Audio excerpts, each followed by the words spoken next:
Please, stop pushing, I really can't take it anymore. The concert venue was packed with people, but the man behind me was clinging to me like a leech. And of all things, I was wearing a miniskirt today, which only encouraged him to take advantage of the situation. He actually lifted my skirt, pressing tightly against my buttocks. Just then, someone in front of me bumped into me, and I stumbled backward. The next second, I felt something slide in, and my body instantly froze. My name is Mandy, a die-hard fan. So, in order to be noticed by my idol in the crowd, I completely went all out today. I not only wore the heaviest makeup, but also my most daring outfit. A deep V neckline revealed a dazzling expanse of white skin, swaying with every step. The bottom half consisted of a miniskirt that barely covered my thighs, paired with pure white stockings that tightly hugged my legs. I was certain I was the most eye-catching person in the entire venue. But when I arrived at the venue, reality hit me hard. The entire stadium was packed to the brim, and I was instantly swallowed by the surging crowd. Forget about my idol noticing me, I couldn't even move an inch. All I could do was desperately stand on my tiptoes and scream at the top of my lungs, "Husband, take me away." Unexpectedly, this innocent remark attracted the worst kind of trouble. My idol didn't notice me, but it attracted a disgusting pervert. After I shouted those words, I felt someone behind me bumping into me repeatedly. At first, I thought it was just accidental contact due to the crowd. After all, bumps and jostles are normal in such a place.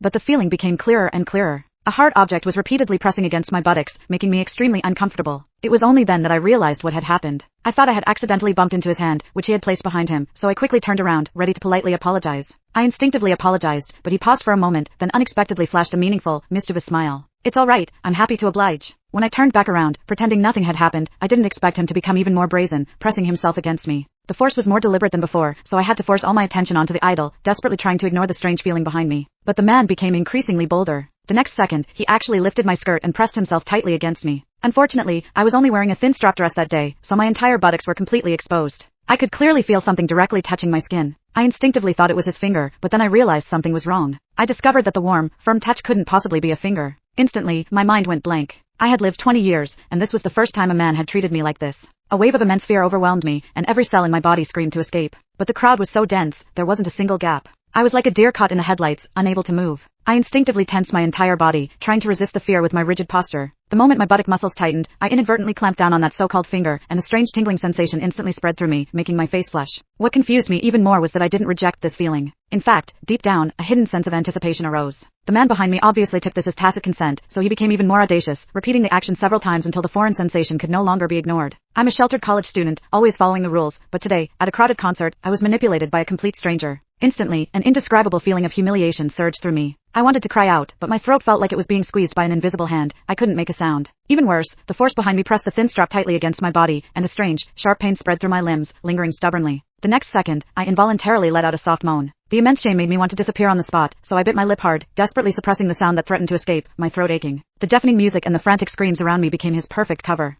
Everyone's attention was focused on the stage. Click the link in my bio to get the full story for free.